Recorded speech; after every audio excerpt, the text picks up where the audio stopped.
welcome back to my channel. My name is Hannah and this is my mid-year freakout tag for 2026. Where has the year gone?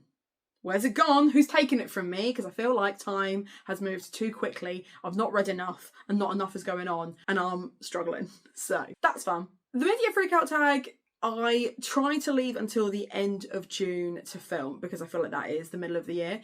It is currently middle of June, so I'm only a couple of weeks early. I don't feel like I'm going to read anything in the next 2 weeks. It's going to blow me away that I can't talk about in December when I do an end of year tag. So I feel like I'm ready. I feel like we're here. So let's talk about some of the books that I've read this year that have disappointed me, that I've loved, and just generally the sun's gone in. The sun's gone in. English Brother ain't it for filming. So the best book that I've read so far in 2026 is Ninth House. Now this is a reread and I really did ponder quite a few of the books that I've read this year purely because I have tried some new ones that I've really enjoyed, but I've not enjoyed any of them as much as I've enjoyed rereading Ninth House. Ninth House, if you don't know, is a dark academia by Leigh Bardugo, who you all know from Shadow and Bone.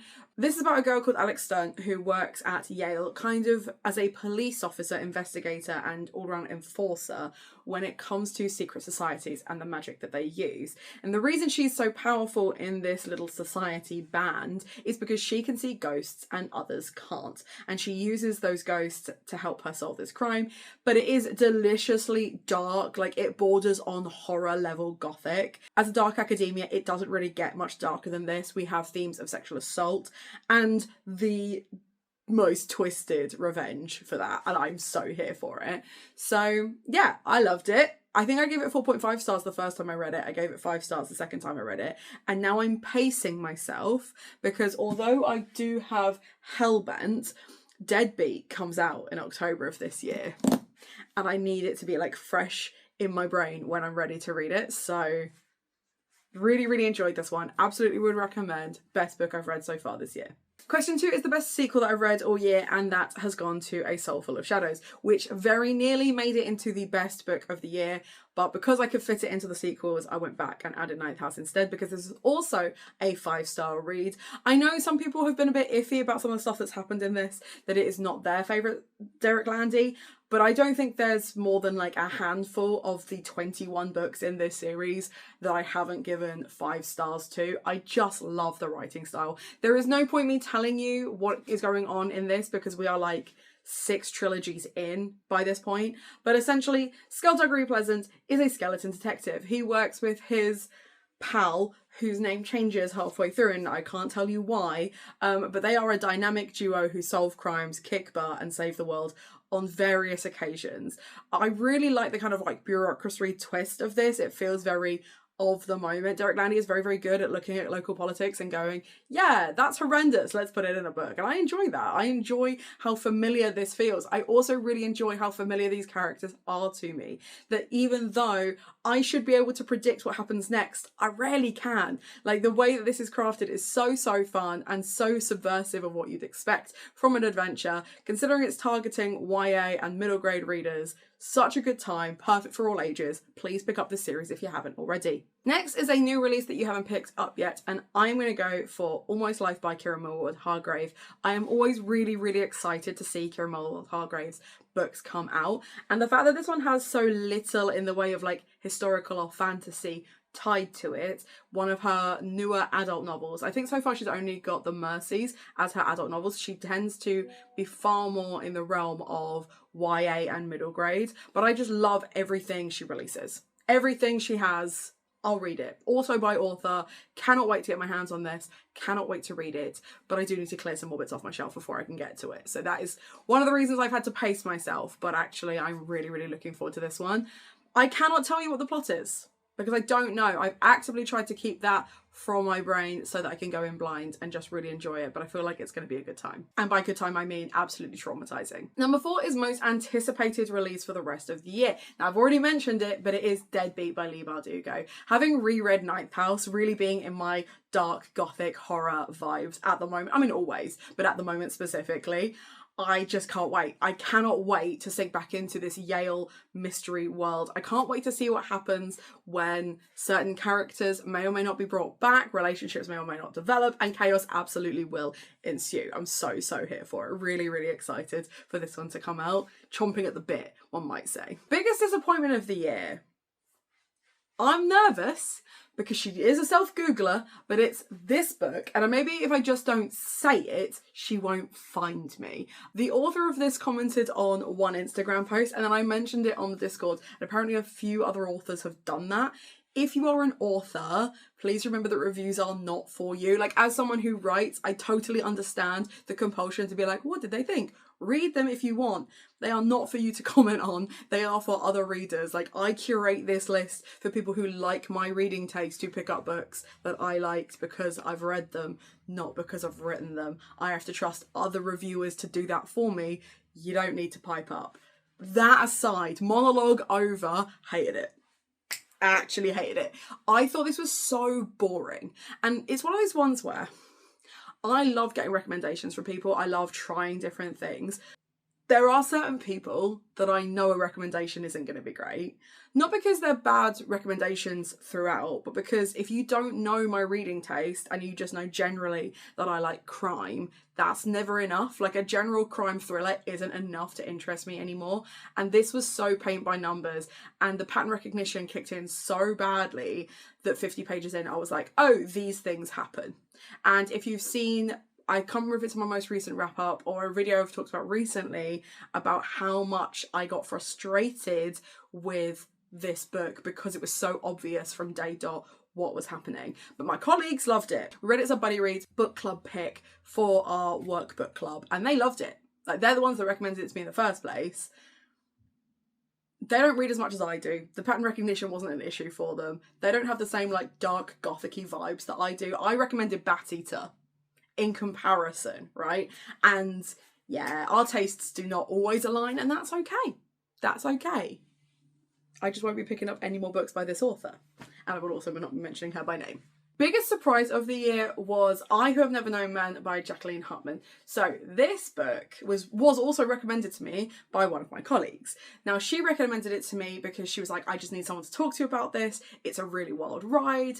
Like, it's so sad. It's so poignant. You love a dystopia. Try this. And she was absolutely spot on the money. I loved it. And I was like texting her throughout about like what's going on. But I think one of the things that I really, really liked about this is a book for readers who understand and enjoy the craft of a dystopia, the trauma, the kind of the dystopic feelings, right? The feeling of tragedy. This does not have a happy ending. This is not a happy book. This is deeply sad, deeply moving, powerful, feminist, beautiful, and really just once it's in your head, that's it. It's there. You either love this book or you hate this book because of those reasons, because it is so in depth with how literary and internalized the conflict is. I loved it. I thought it was beautiful and genuinely was really, really surprised because I had not avoided this one, but I hadn't picked this one up because I just didn't think it was going to be for me. I thought it was going to be too highbrow and that I wouldn't be able to just sit back and enjoy it. And sometimes I don't want highbrow. Sometimes I don't want to overthink. And sometimes I want to overthink about books that are lowbrow. And that's also okay. But I really, really like that this one kind of challenged me in a mentally and cognitive way, whilst also being really beautiful, really well written, and sad in a way that I find quite enjoyable. So yeah, if you've not read a really sad book and you feel like you need that catharsis, this would be my top tier recommendation. I thought it was brilliant. I bet you weren't expecting this cat for the cat break, but this one is the more snuggly one. He is more likely to stick around if I leave him here. This is Mozart. I don't know if you can hear, but he is purring very loudly.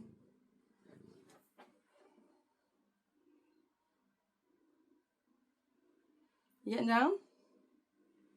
No, you're going to stay there? This cat's an idiot. He's just lying there. Okay, alright, I guess you're staying, fine. This is going to be considerably more difficult without being able to move my hands. I like to gesture. But New favourite author, I'm going to go for, yes, it smells very nice too. I'm going to go for Kylie Lee Baker of Bat Eater. I really, really enjoyed Bat Eater. I have not picked up their fantasy, but I've heard good things. But what I really, really liked was how deeply insidious their gothic style was. This is a horror, but it definitely has more of like a gothic vibe to it, in that it's dark, moody, and insidious. And much like I Who Have Known Men, does not have a particularly satisfying ending. Like, there isn't a singular bad guy that gets beat in this. Like, it's a deeply, like, institutionalized horror, which I'm really here for. And now that I've moved, the sun's come out too much, and I've lost all facial feature. So, apologies. There will be no light consistency in this video because I thought I'd use natural light today and that was a mistake. So yes, we have this book that I've read that I really, really enjoyed. And then I was really, really excited that Evernight decided to do a follow-up, Kylie Lee Baker, with Japanese Gothic, which is a samurai Gothic that I'm really, really excited to get to. So now I have two really, really beautiful copies of some Kylie Lee Baker that I've no issues with. I don't know where that sentence was going. I have no problem having this many Kylie Lee Baker books on my shelf. If anything, it's too few. I need more. I'm really, really intrigued to try this, and I feel like she's absolutely, out of all the authors that I've picked up this year, someone that I'm going to come back to time and time again, just for that insidious gothic vibe. Here for it. It was not sustainable. I've put him down. Number 8 is New Fictional Crush. Now, Off Campus is taking it big, right? It's everywhere. It's all over my TikTok. I had to finally watch it, and I'm actually really glad I did. I was fully prepared to pretend the series didn't exist and let people have their good times, because I do not like Elle Kennedy's style of writing. I just don't. I know she's got a massive fan base. I know everyone or not everyone, loads of people really, really enjoy her work. That's fine, that's valid. I'm here for it, I respect it. Not for me. I've hate read one of her books and never picked up anything else, and that's okay. But Garrett Graham in the show, like, I don't know what it is about angry hotheads trying to better themselves. Maybe it's a little bit too relatable. Maybe I don't know. I'm here for that. I am also really, really here for a guy who surrounds himself with good friends who are ready to call him on his stuff and like help him with his not real therapy. I really, really enjoyed the dynamic of all of these characters. But anyway, respectfully of him and his family, he made Garrett Graham my new crush, so congrats. My new favourite fictional character is Danny from People Person. Now, People Person by Candice Carty-Williams is a book about a group of 5 siblings who are, no, they are half siblings, but full siblings, if that makes sense.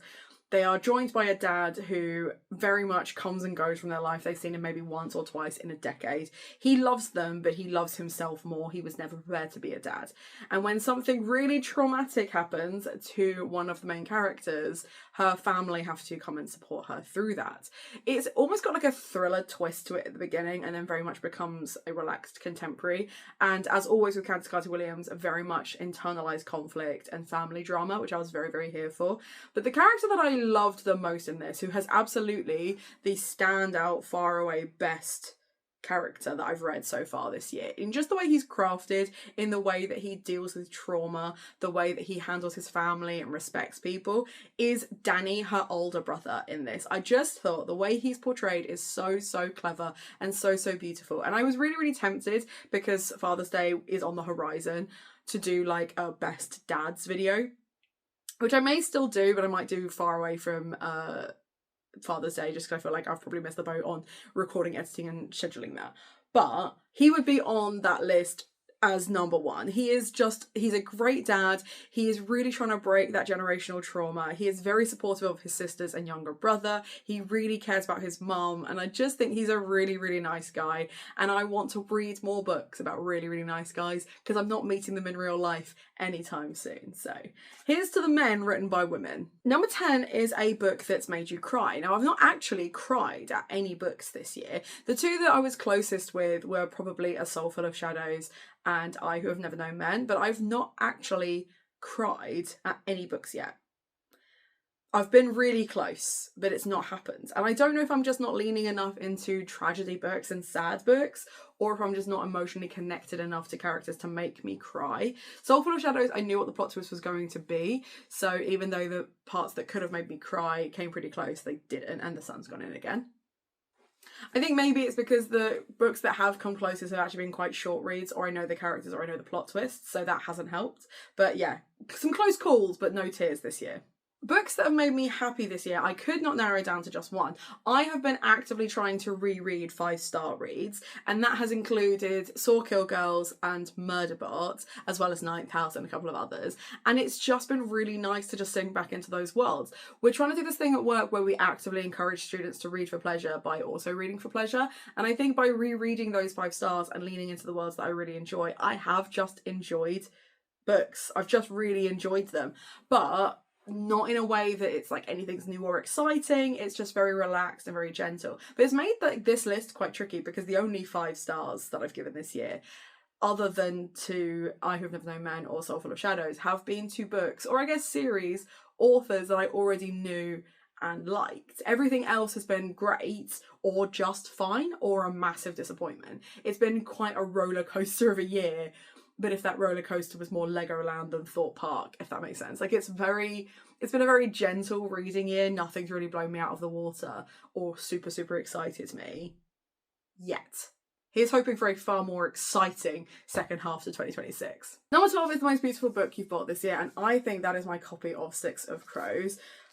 Do you know what? I'm just going to show you. So first, foiled front cover, sprayed edge. Beautiful, detailed hardcover and stunning end pages. What's not to like about these? Like, obviously I got the other one as well, but I personally think Six of Crows is just prettier than the Crooked Kingdom one because I prefer the monochrome over the red, but that is a personal choice. I think they're both beautiful. I'm very excited to have them on my shelves. And then finally, 13, what books do you need to finish by the end of the year? Now, I am planning on completing my Ali Hazelwood read-along. I'm really excited that I'm not even really halfway through with that.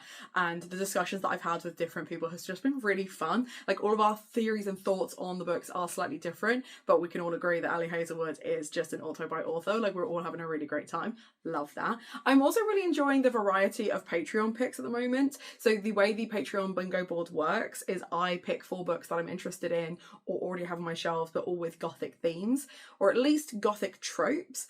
Then I put them as a key theme on a poll. My patrons then pick which book they want, or which theme they're interested in, and then if they are in the right tier, they get free books, which is lovely. So yeah, I really enjoy the variety of books that are being chosen from the variety of themes being picked. There's very rarely like 2 or 3 that we've like back to back, this is too similar, which has happened a couple of years ago. But yeah, and I'm really, really enjoying picking those up, so I want to do those. And then obviously, I should read more books that I've bought this year, because having done the video recently where I have not read many books that I bought from 2025, I would like 2026 to be better / easier when it comes to doing that video and being like, yes, I have in fact read all of, if not most of, the books that I've bought this year. Fingers crossed. I've actually bought fewer books in this second quarter than I did in the first. So that in itself is a plus. So I hope you enjoyed my freak out tag. I'm not going to tag anyone specifically because I think this is one where people will either do it because they always do it or people aren't really interested in it. But if you are interested in doing the tag and you'd like to consider yourself tagged, consider yourself tagged. If you just want to let me know you are here, feel free to leave some kind of little label or tag emoji to let me know you are here. Treat yourself to something from Waypoint Books because it supports me and my content. Check out the links down below because I've got a Patreon now, and most importantly, have a nice day.